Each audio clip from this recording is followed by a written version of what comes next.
I was born with non-existent social skills.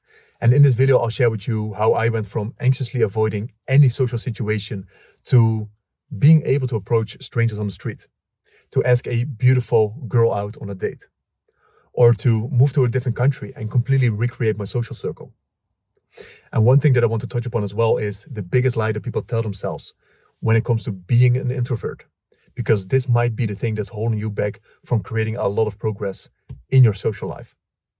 And especially later in the video, I'll go deeper into the internal shifts that I went through that created the most amount of progress in my social skills. So I believe we're all born with strengths and weaknesses. I believe you are naturally drawn towards certain things in life. And for me, that was sports. When I was younger and I picked up a new sport, I immediately outperformed most people around me. And also when it comes to my intellect, I am lucky that I have a well-functioning brain. So I was usually at the top of my class when I was younger. When it comes to my social skills, these were non-existent. I don't know what went wrong here, but I was afraid of the world. I was afraid of life. I was afraid of people. I avoided all social situations, even with the people that I've known for a very long time. With my family, with my friends, with my classmates. I remember trying to avoid birthdays, family birthdays. And if there was no way of getting out of this, I usually sat at the side of the table, sometimes even listening to music, avoiding eye contact and hoping that no one would talk to me. And I don't even know where this anxiety came from, but all I knew that I did not understand people, and I knew that this area of my life created a lot of tension and stress and anxiety.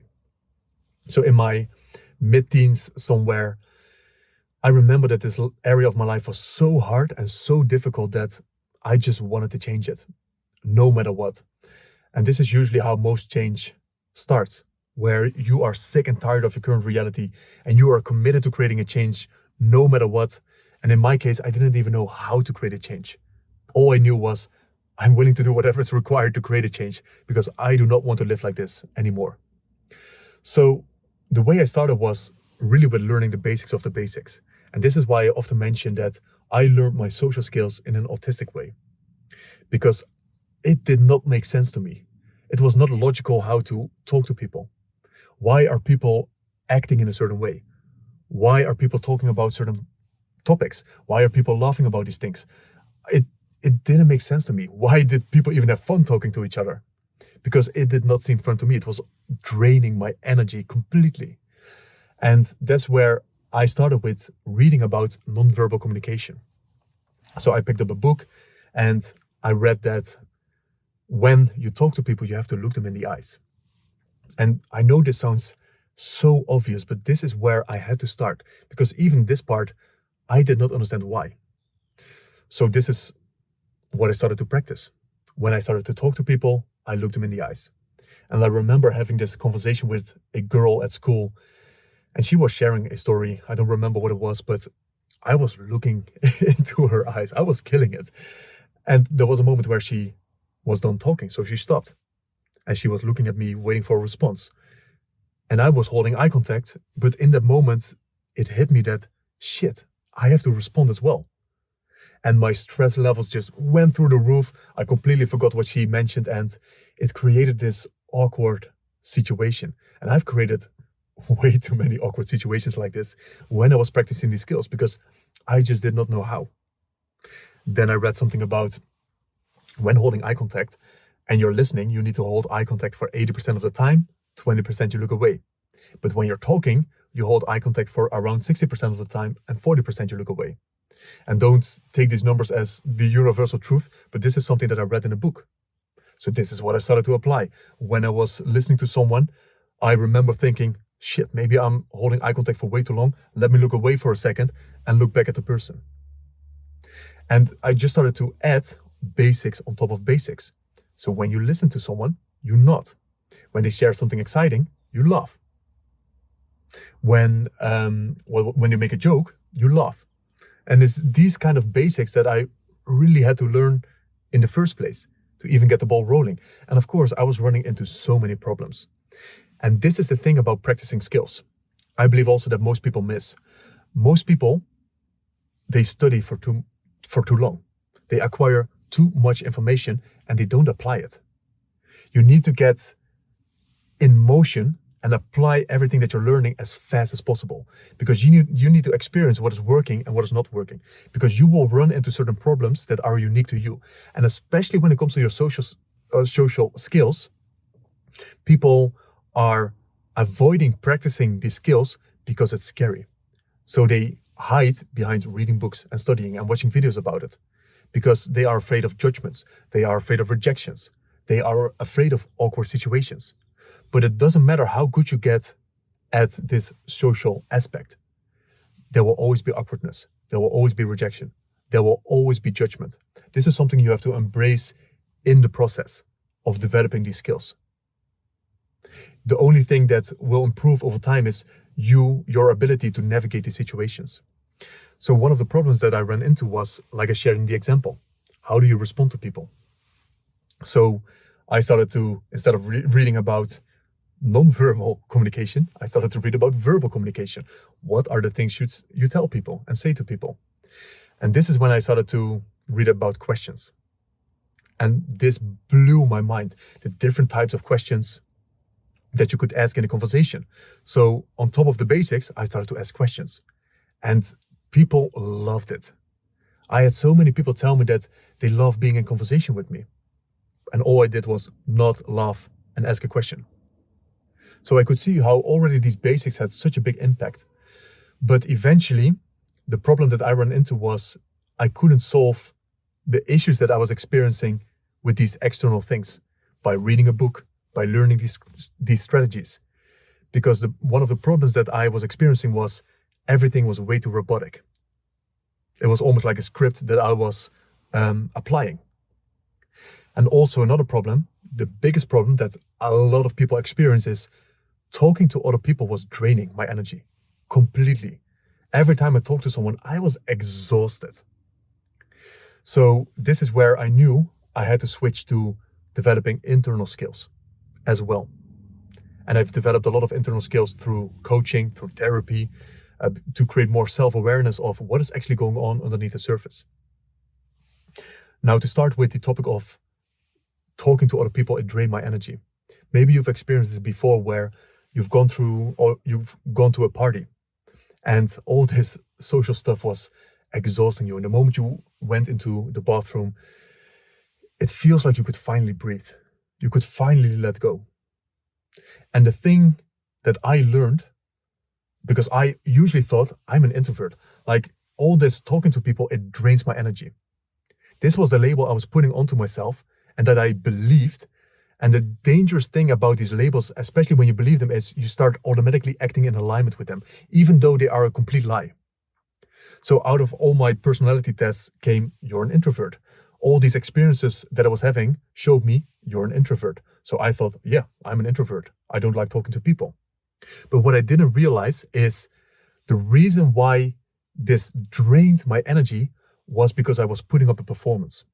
I was acting. I was just putting this strategic sequence in place to get a certain result. I wanted to be liked by people. I wanted validation. I wanted to feel like I belonged. I wanted to see people, I wanted to know that people thought that I was good enough. This is why I was doing all of these things. So I started to put up this performance to be liked, which completely drains your energy. This is why when you go to a party and you go to the bathroom, the example, and you finally release, is because you drop your mask. You don't feel the need to perform anymore. So I was unconsciously trying to get these things, and I was anxiously analyzing people because I wanted to know that what I'm doing, is this good enough? Yes or no? Is this being validated? Am I living in alignment with the social expectations of how you're supposed to be communicating with other people? And this process was exhausting me. And the moment I changed this, the moment I created awareness around all the unconscious things that were running my communication, that was the moment where I just stopped caring. Because I was being a robot, I wasn't being myself. And the moment I started to be myself was the moment I started to gain energy from communication, because I didn't care anymore. This is, by the way, one of these statements, oh, just be yourself, that I hated when I was younger. But to give you a meaning behind this, is what it means to be yourself is not putting up this performance. What it means to be yourself is being real, being raw, being open, being honest, regardless of the expectations that others might have of you, regardless of the impact you have on others. Because you might create confrontation, you might create conflict. So what? If you're constantly trying to please people, you will destroy your energy. So the moment I stopped caring and stopped giving a fuck in communicating with other people, I started to gain energy because I was doing the things that I wanted to do. I wasn't even following the rules anymore, that I learned all the basics that I learned in the past. I was just doing the things that I wanted to do. So on paper, my communication became imperfect. But the thing that gave me so much progress was my communication became real. And this took me, like I said, this is not just a few years even, this took me a decade to get to this point of constantly practicing my social skills. The moment I became more free in my communication was the moment I started to gain energy from communication. And the biggest mistake that a lot of people make is they have this hidden agenda when communicating with other people. This is the thing, like I said, with the introvert part, that drains your energy. Because you're trying to get something. You need to have something. When I started to approach women on the street to create dates, I was coming from a place of, please go on a date with me. And whenever they said yes, I felt validated. I felt good enough. It felt like I was doing the right thing. Whenever they said no, it destroyed me. It hurt me. I was rejected. So you can see that I was coming from a place of, please like me. And people feel this energy. I had this hidden agenda. And the moment I switched the place that I was creating from was the moment I created also different results, because people feel energy. The moment I simply approached someone out of curiosity, I wanted to explore. I wanted to see if she aligns with my values. I wanted to see what she's like. And it didn't matter if she rejects me or not. It didn't matter if she said yes or no, because it doesn't change anything about me. All I could do was make an invitation for a conversation. She could accept the invitation and she could decline the invitation. It doesn't change anything about me. And the mistake that people make is they tie their self-worth into what other people think of them. So if other people say yes, it's like, ooh, now I'm a good person. If other people say no, oh, now I'm a bad person. Of course, you start to experience anxiety in communicating with people if your self-worth is tied into their expectations. But if your self-worth is tied into just who you are, it doesn't matter what happens around you.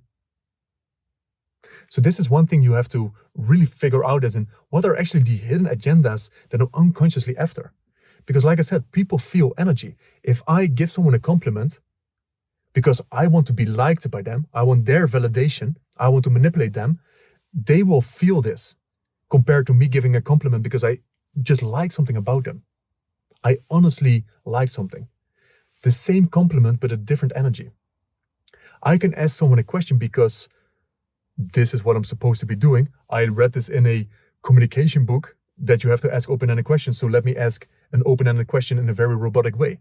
This is one way of asking the question, but I can ask the exact same question from a place of curiosity because I'm genuinely curious about the person and what they're telling. The same question, different energy, different experience.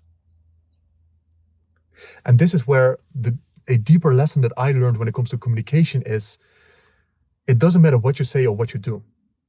Because in the beginning of my journey, I thought I need to master all these basics to be able to communicate. But what I've learned is I had to go through this robotic phase. I had to learn the rules of the game before I could break them, before I could play with them. Because now it's just all a game. Now it's fun. Now it's adventure.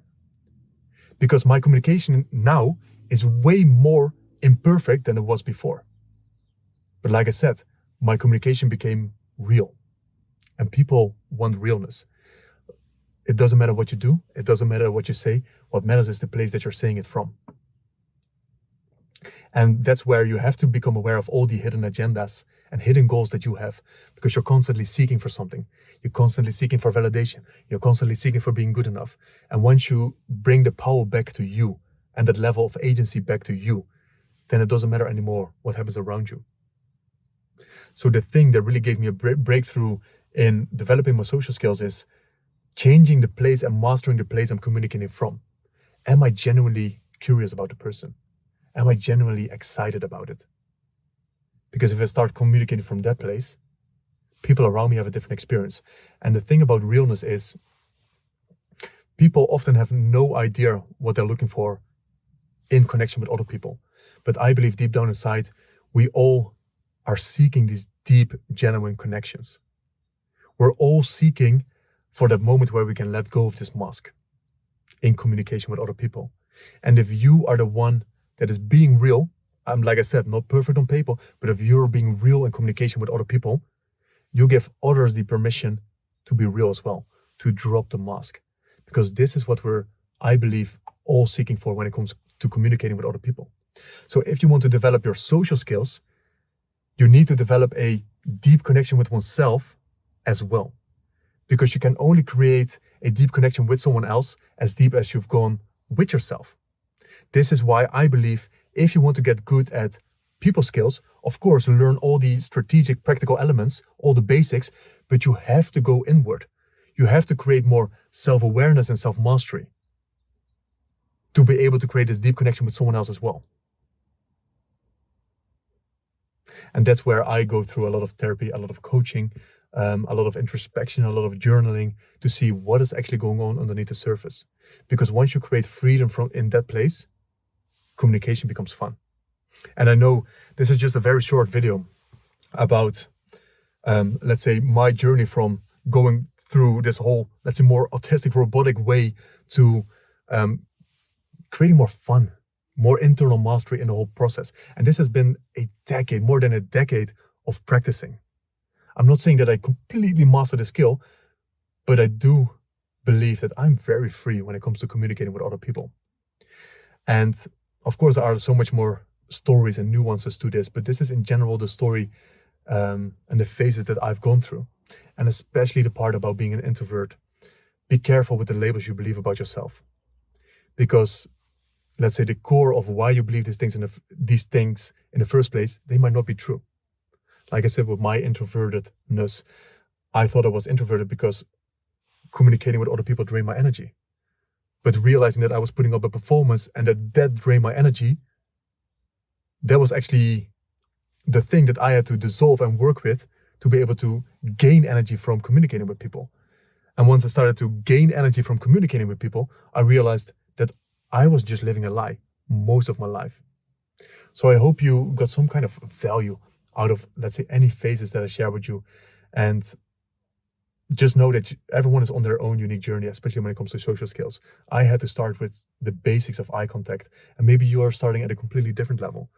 And that's where be also very graceful in this journey with you, embrace the awkwardness, because I believe also you're not going to be avoiding these situations anymore, but you're going to become more confident and competent in navigating these situations when they happen.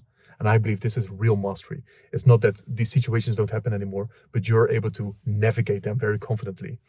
So yeah, let me know what you think in the comments below about this video, and I'll see you in the next one.